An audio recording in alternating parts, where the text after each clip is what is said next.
Hey guys, this is Doc Neo and welcome to another video. And ngayon, it's another tech unboxing. And this time, ang i-unbox natin is itong 3-in-1 RGB light magnetic wireless charger which I got from Shopee.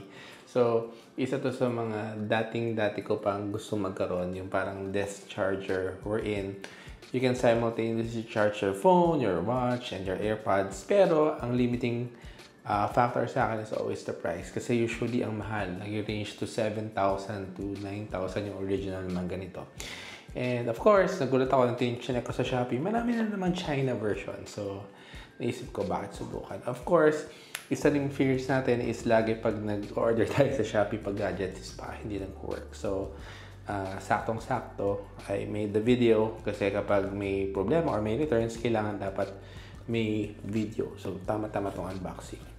So, ayun guys, open na natin. I ordered the one with the charger. So, hopefully, may kasama siyang charger.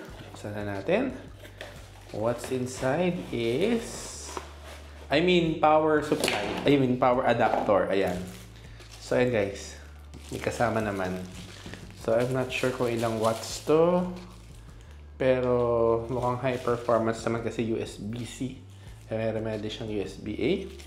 Tapos, it comes with this. Hopefully, this is long enough. Pero, USB-A lang siya. USB to USB-C. Meron siyang some documentation.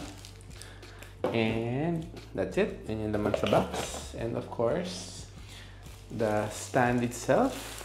Nga pala guys, may option kayo to buy the stand alone or with the power brick. So, ayan guys. Baka sturdy naman, mabigat siya. And of course, it's available in white and black. I chose white obviously kasi bagay sa clinic. And of course, kailangan nating subukan. Abot ba ang charge? May ang cord.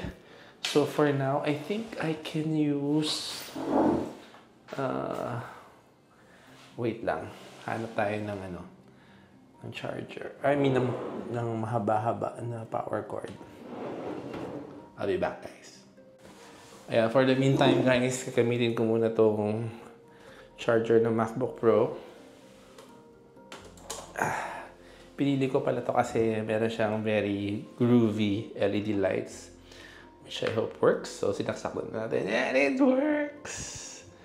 Ang ganda! So, meron siyang ditong parang fingerprint.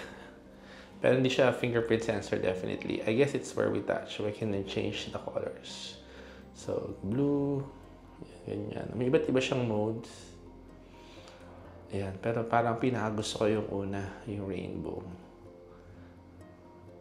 So ito yung unti-unti I think mas cool to. Alright, balik na natin doon sa rainbow. Ayan.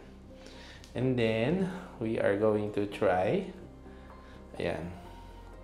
So, MagSafe. MagSafe. Ang tawag dito. Ayan. Tumidikit pa siya. Yep, it's working. Hindi lang masyadong malakas yung aking magnet because I'm using a case. Dapat yung case na meron din siyang... Ano nga ba yan? Nag-senior moment ako. Ang tawag dun guys, i-comment yung nasa baba. Pero pwede naman na, oops, hindi. Nahuhulog talaga. Looks like I need a new... Para maganda. Siyempre, dapat mas maganda yung contact or tanggalin natin sa case. Ayan. Okay. Yun. Lakas.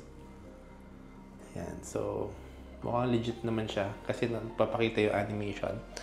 Guys, some kasi mga chargers na wireless, hindi mo makikita yung animation na yun. Ngayon, let's try our watch. Mag-charge siya ng sabay-sabay. Ayun. Narinig nyo naman yung beep, guys. And of course, ang ating AirPods. So, yeah. AirPods first generation pa ata to. So, mantagal na. So, lagay natin dito. And ayun, narinig nyo. So, everything is working like a charm. Ngayon naman, tatanggalin ko yung saksak. Subukan natin yung binigay na charger. Hopefully, kaya lahat. Umilaw. Tut, tut. Yon. And, okay. So, goodbye to guys. Kalimutan ko na kung magkano ko siya binili. Pero, I think it's less than, a couple of hundreds above 1,000 lang ata to. So, ayun guys, this is goodbye. Sana magtagal. So, ayun guys. This is Doc Neo. This concludes our unboxing. Be informed, stay inspired, and I'll see you in my next unboxing. Bye-bye!